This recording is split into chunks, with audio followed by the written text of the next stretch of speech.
Good morning and welcome to today's webinar, Optimize CRM to Increase Sales.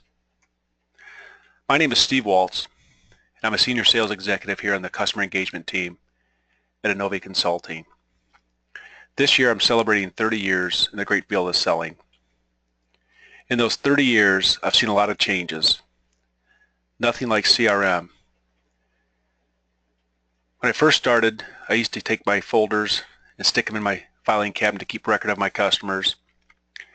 And then I went to my Franklin Planner and my little black book. And in the last 8 years, I've been fortunate enough to use CRM, and it has really helped me increase my sales. A statistic to keep in mind is 30% of ERP systems never go live, and it's over double that for a failure rate for a successful CRM implementation. The goals of this program is to keep you on the right side of those numbers and to help you drive sales performance.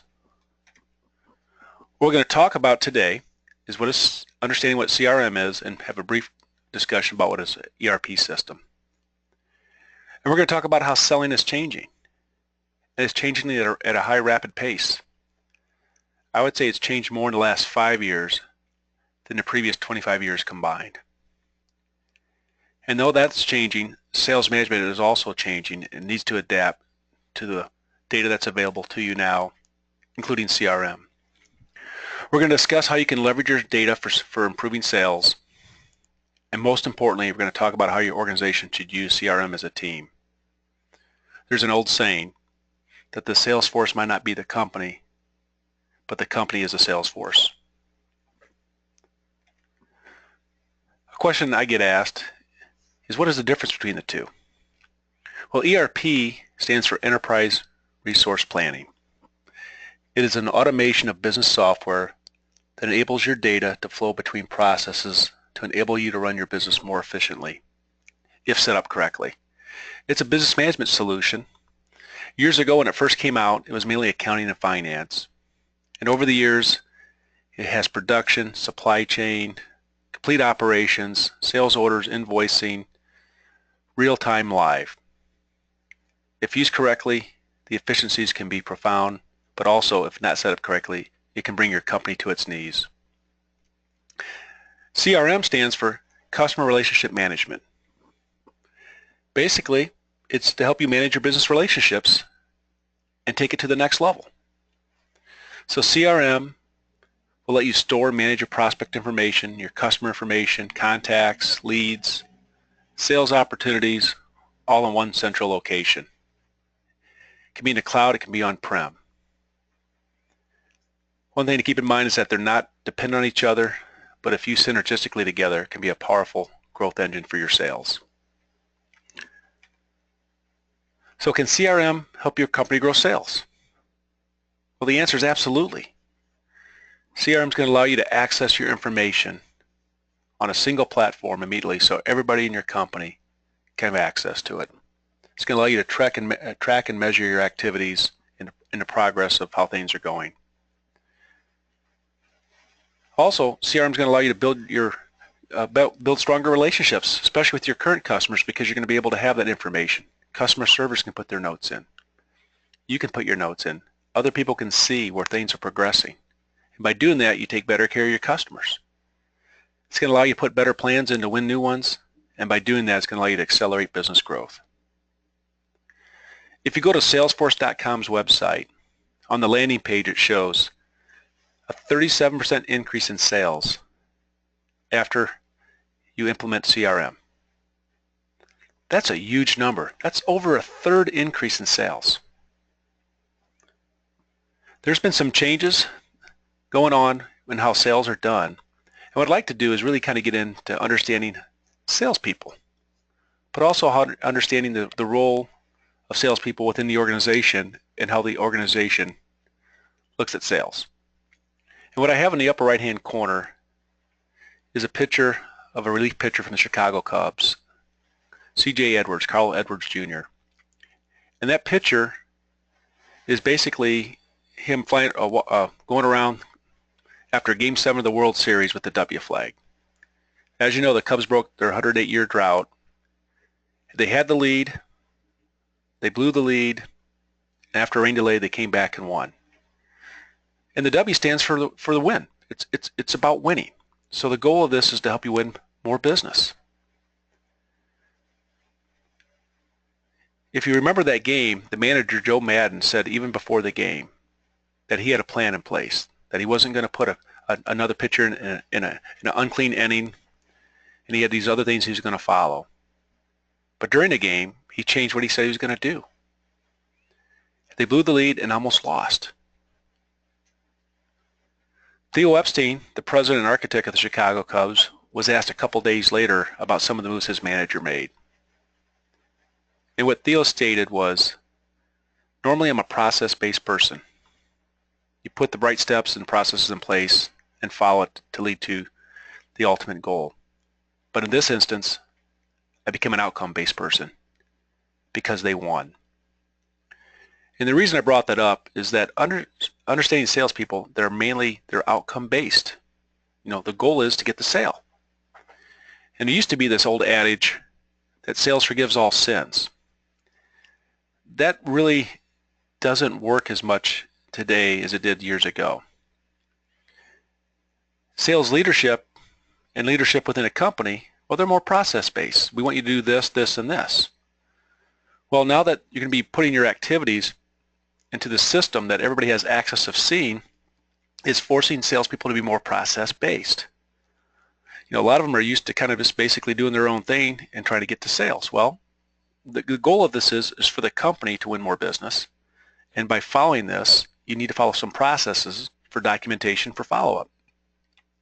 But also, on the other hand, senior leadership and management needs to understand that it can't be strictly based on a process. They need to move a little bit more towards the middle on outcome also. There's been some research done by Harvard Business Review to find out what qualities make a good salesperson, what drives salespeople.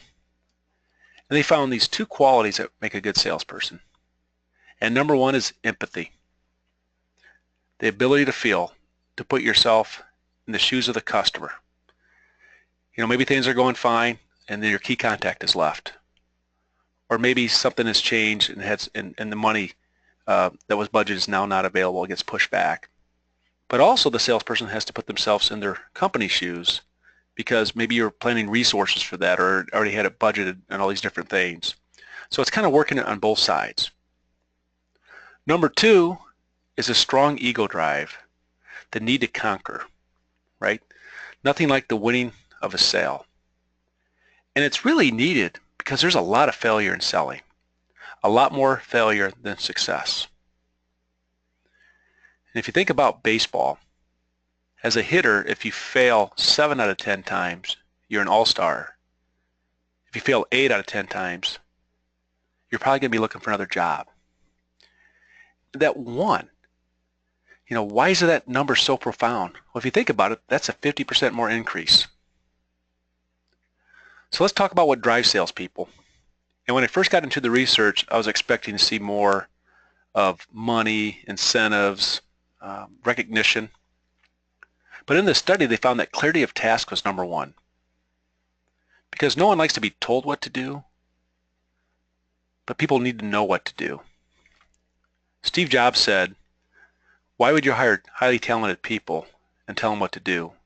Tell them what the end game is and let them tell you how to get there. The second thing on here is expectations. What do you expect me to do? Do you expect me to make so many sales calls? Do you expect me to hit this number, a quota? You know, what is it laid out? What are your expectations of salespeople? And that makes sense because they kind of work synergistically together. So let's talk about ways that top salespeople impact selling. Over my years in working with and consulting with senior leaderships and sales teams, I always like to talk about the top 10, top 20%. You know, the 80-20 rule is so prevalent in life. You know, why does 20% of the people do the majority of the work or get the stuff done? It's just kind of the way it is, right? So positive attitude was number one. You know, they're the ultimate team player. I like to call these people GSDs. They're get stuff done people. Their follow-up is impeccable. I was telling my two boys that if you're looking to get a job done, if the manager has to look at one person and wonder if he gets it done, and knows the other person's going to get it done, who's going to get it? A top salesperson is also the CEO of their own territory. They own it. At the end of the day, they take full responsibility. Especially in spin selling, they talk about when you sell a larger item, there's a lot of contacts and a lot of processes that take place. And somebody needs to own the process. Maybe an email wasn't returned, or maybe some dates were changed and you're hopeful. That's where that follow-up becomes so important. Because there could be times you go sideways. Being a person of excellence. I was told early in my career that, Steve, everything you do is a signature of who you are. If you're consistently late, they're going to view you as a late person. If you're early and on time and your follow-up's impeccable, that's the person they want to deal with. All right, top salespeople grow by learning. It's unfortunate to know that only 10% of salespeople actually read books on selling or go to seminars or like this, attend a webinar. Consistently reinventing themselves. I'm not selling the same way now as I did early in my career. Things have just changed. And understanding change is so important, and I capitalize change. Even Darwin said it's not the strongest of the species or the smartest of the species that survive. It's the ones that are able to adapt to change. And the change here is this wonderful new opportunity we have using relationship management. One thing we've learned, and you will learn and see, is that specific sales activities can lead to specific results. By doing certain things, it's going to help you get to where you want to go. And utilizing activities are going to be crucial and key for you to be successful. It's going to be able to help you put in to-dos, reminders, and now marketing can even put their campaigns available for the sales force online. This is going to give you a great opportunity to enhance your call planning, and really putting in writing, putting steps in place are going to help you get to your goal. When it's in writing, it has that much more influence on helping you get to where you want to go. So let's talk about the sales management for the last 100 centuries, last century, the last 100 years. Years ago, my father worked for a company called NCR, National Cash Register. And if you really research it, they developed this whole sales management process that people have been using for a very long time. You hire and train salespeople, and if they don't perform, you fire them. It's the old Velcro theory. You throw some against the wall, some are going to stick, some aren't. Well, you assign territories, and then you tell them how to sell, right? And then you have this wonderful term that came up, quotas, right? You assign them a quota, and then you pay them for selling. Have some sales contests to incentivize them to move things, and then have a sales meeting to kind of review what you did and talk about where you're going. And a lot of companies still do it, and it's a good foundation. But really, nothing has changed in the last 100 years until this new vehicle came along, the relationship management. So how does that work going into the new century? Because now we're getting into contact management, and contact management is king. Your contacts are king. And then you have campaigns, like we talked about earlier, marketing campaigns. And you have these great visuals. You can now see your pipeline or a sales funnel right there. You can see it at the company level, at a district or rep level, and even drill down to individual companies. And that has these wonderful things called opportunities. Because before it used to be, what have we won and what we haven't won. And now you can get more of, well, these are the opportunities we have. Maybe we're 20% into it or 40% or however you want to grade it out in the process, which will allow you to help put together a better plan on how to get there and give you an idea how your pipeline is. And that leads into metrics, right? What do you want to measure? What's important to you? Because now we have this data available to us that can help us guide us on determining what metrics we want to put together. And we'll talk about that, which leads into account management. Account management is so important using CRM and these things you can control sales activities. So what I want to do here is kind of talk about your business model. Has your business model adapted to the technology that's available today? And what I thought I would do is use a car dealership for an example. If you look in the upper right-hand corner, there's a picture of the family guy walking on a lot, the salesman in the plaid jacket. How you doing? Welcome. What I got to do to put you in this car today, right? And it's how it went for a long time. But now if you look in the lower left-hand corner, there's the guy from the commercial from TrueCar. He's outside in the dealer's lot shopping using his smartphone. I mean, in the old dealer's lot. So he's getting his pricing right then and there. So if you think about a car dealership, most of them are family owned. So they've been passed down from generation to generation. So is the older generation still involved? Are they still using the same old commercials and marketing? Do you have older salespeople that were, talking about how to do the meet and greet and the walk-arounds, all this stuff from 20 years ago, teaching the older ways versus the ways that people want to buy now? The good news is, found that most car dealers had an internet department and a website. The bad news is most of them were using the old model. They still had to go to a sales manager and get back with them days later where the buyer's already bought a car. So the key here is that buyers don't want to buy the way they bought years ago when their parents and grandparents bought cars. They don't need to go to the dealership to get a brochure and learn about the car. It's all available on the web. And most of the time, the people that are doing research know as much, if not more, than a salesperson. So it really gets into a changing framework for sales management. Like, when is the last time you looked at your business model? A couple months ago, I was at a Microsoft meeting, and they stated that 44% of the Fortune 500 companies felt that their business model would be outdated in 5 years. So almost half of the best companies in the United States say what they're doing now will not work in 5 years. So it's so important to constantly take a look at the way things are going, the way things are being done. And they also have their own reporting. Everybody likes to dump these reports into Excel, and some people actually have over 20 sales reports. I mean, what do you measure on 20 sales reports? I put here 3 as typical because normally that's what people usually go to, is 3 reports to get their information. You need to ask why you're using these reports. Also, this technology is available, right? You have the CRM, you have your ERP system, and even this new tool, wonderful Power BI, business intelligence, to help you get more visuals. And those are large investments. We got to utilize them correctly. And when you set up your CRM system, it's going to allow you to help focus on what you can control. And a lot of this discussion is to focus on what you can and can't control. And that'll allow you to simplify your sales process, because we want to keep it simple and allow for more training and coaching from your sales management team to your sales team. So I think this slide right here is probably the most important slide I have on this presentation. And if you look at the cartoon here, right, everybody's busy. Can't stop right now. We got to keep moving forward. But all you have to do is take a look around, put those wheels on, and it just goes so much smoother, right? So if you think about how things were prior to CRM or the internet, the only way that management and leadership really got a view of what the sales force was doing was from hearing it from sales management. This is what we're doing as a team. These are our numbers. These are our goals. This is what we got. Well, now when things are put in activities and opportunities, management now has this ability to see what the salespeople are doing where they never really did. They have this detailed information.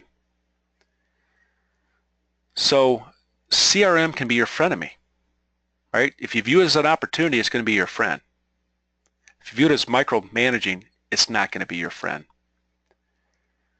What happens is those that really didn't have the access to this information start looking at it over and over again, sometimes on a daily basis. It's like your smartphone. Looking at the data becomes very addicting. You want to see what's going on. Did they make 20 calls this week? Did they make 40 this month?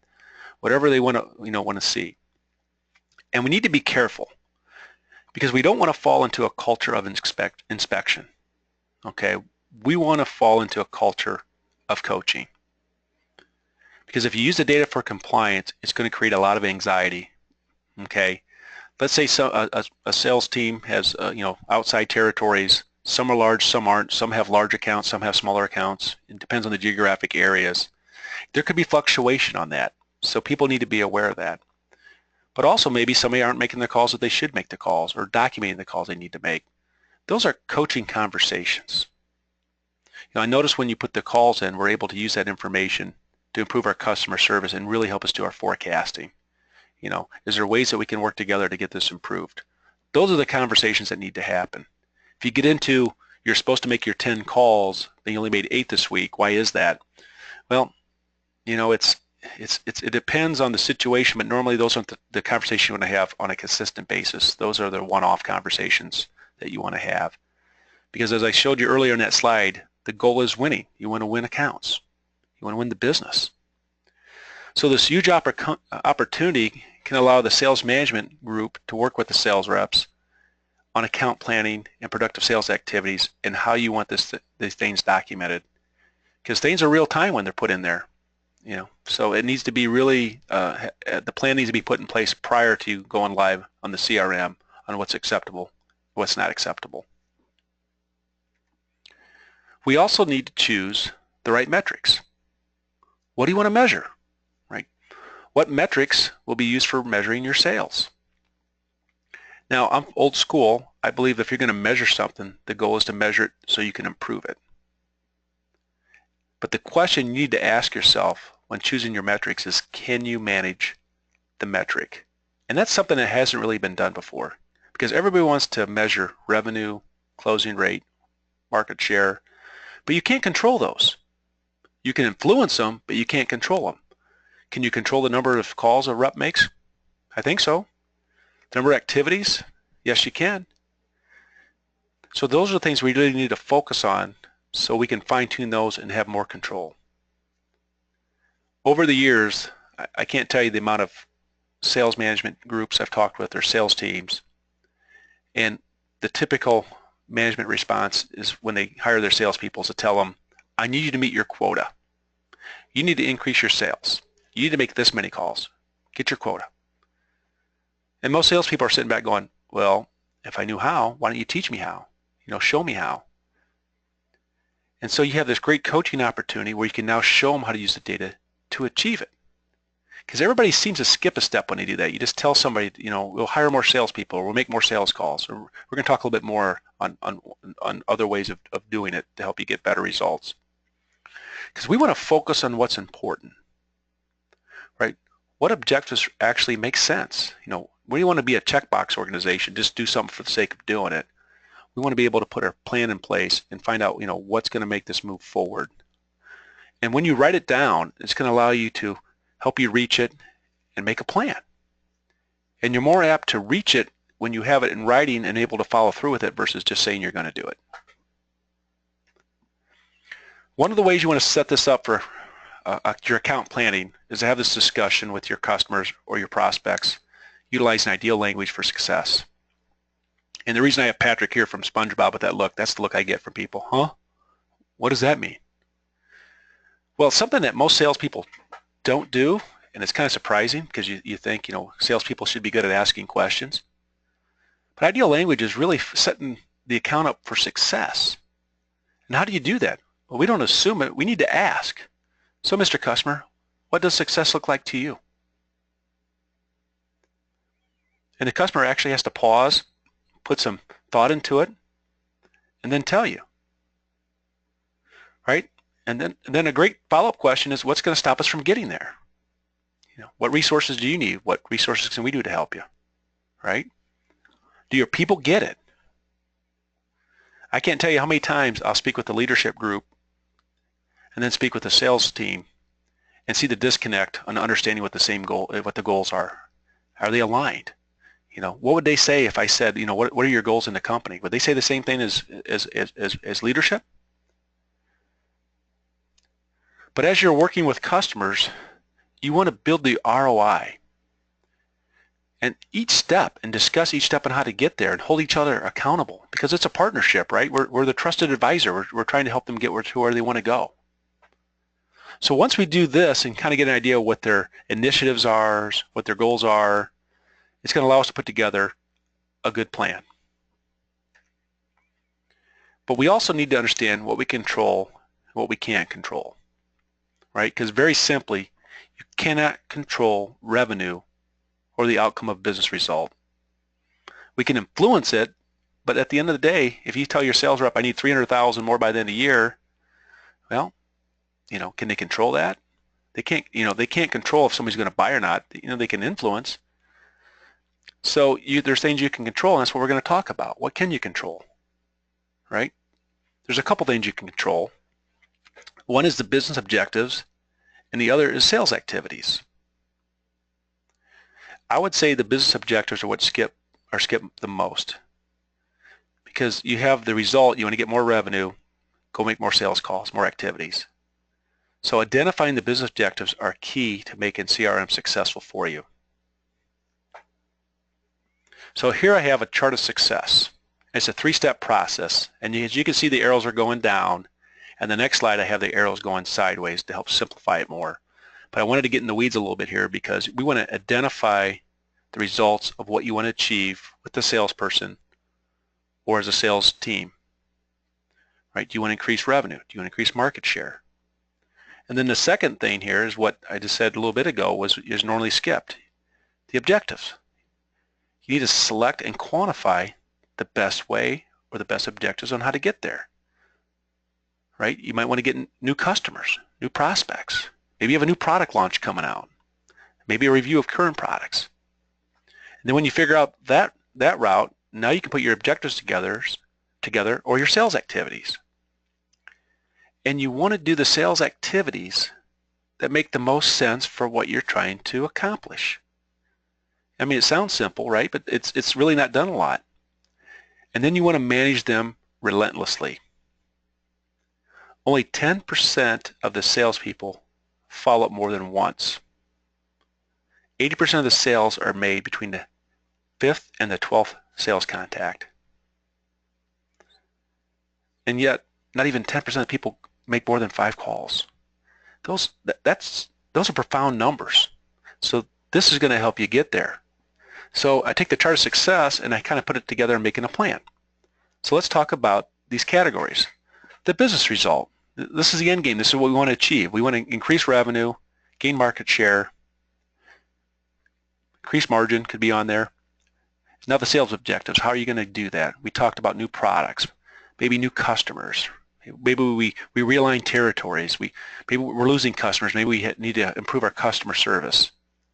And then we put the activities in place that are going to help us get there. Product training, right? Maybe better call planning, different type of prospecting calls, better prospecting calls. And I have a thing on here called SMART goals, which we're going to talk about a little bit. So I got some examples here to kind of show you just how easy this is. So here's some samples of creating plans within your account plans.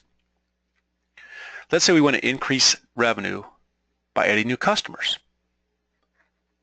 So if I go back, you can see here that the business result would be increased revenue, and the sales objective is by adding new customers.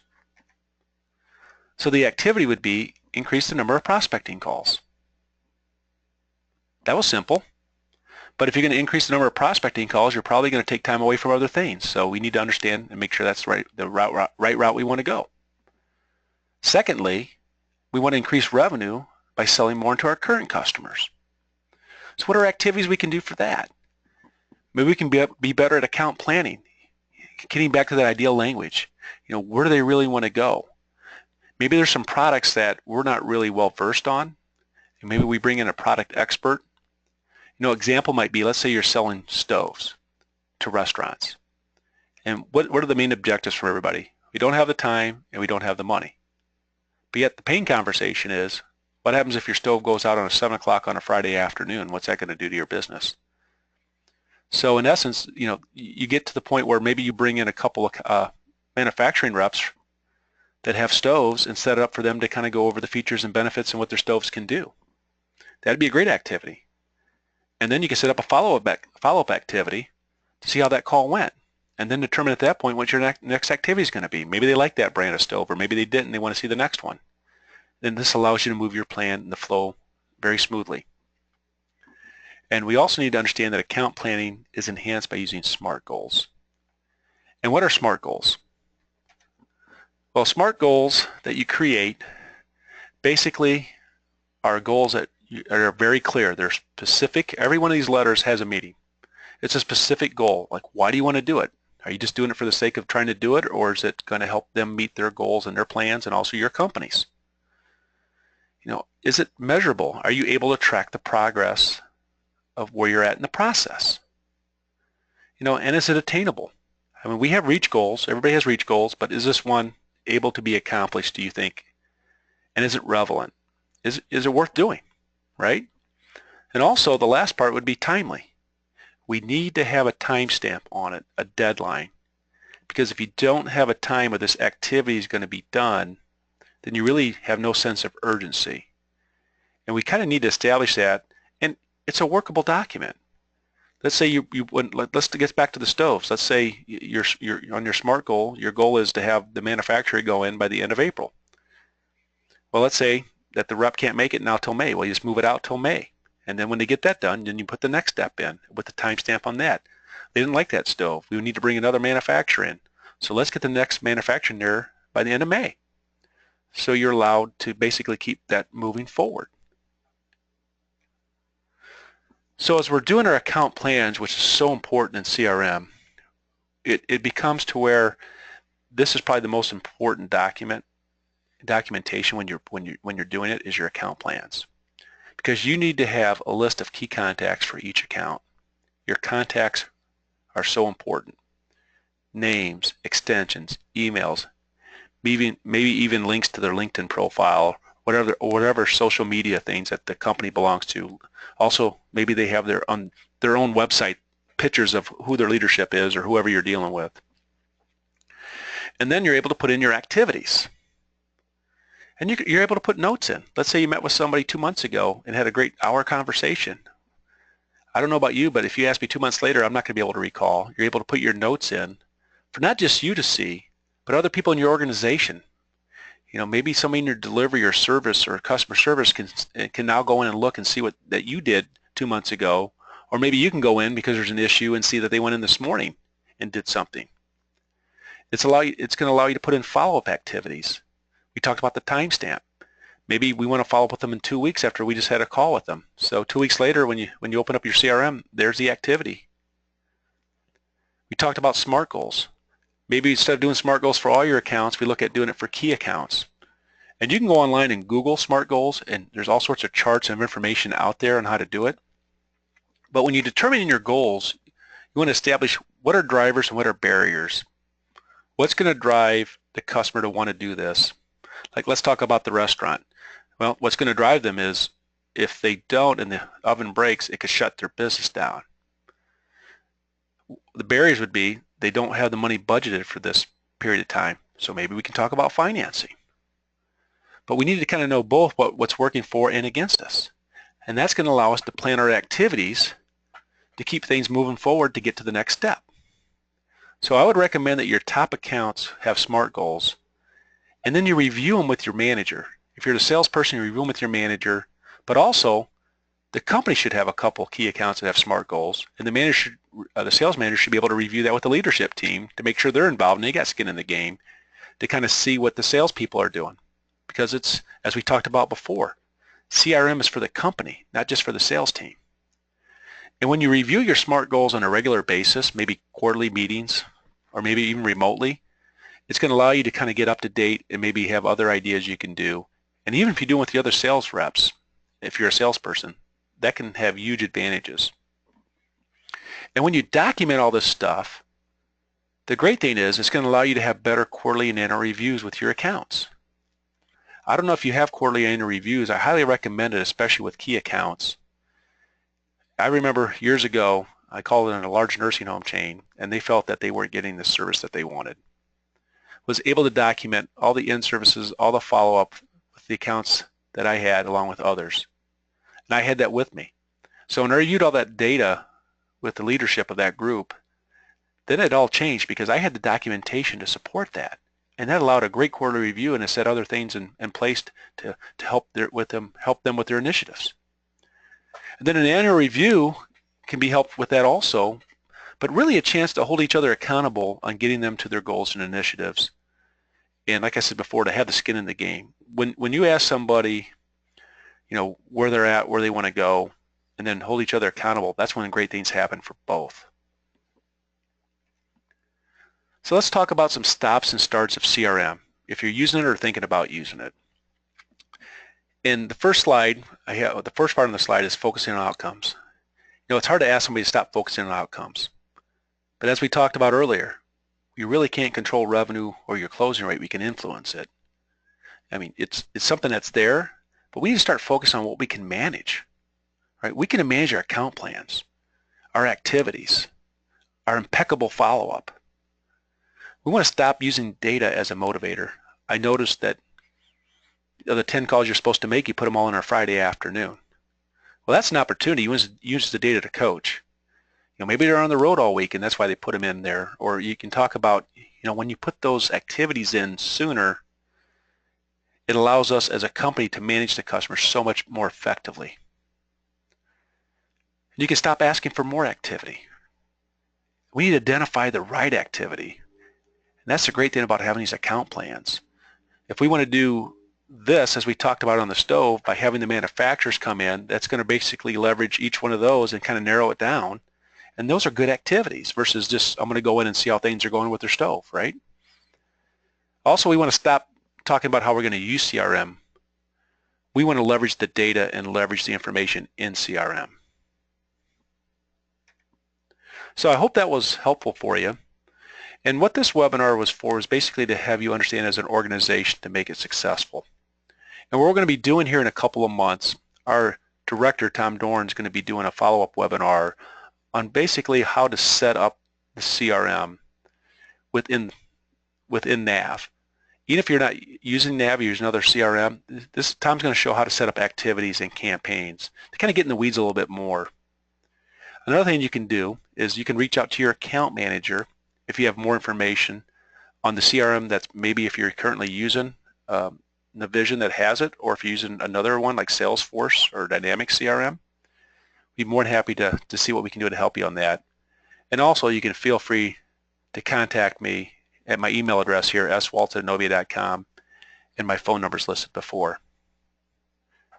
I want to thank everyone for attending the webinar today, and please reach out if we can answer any questions.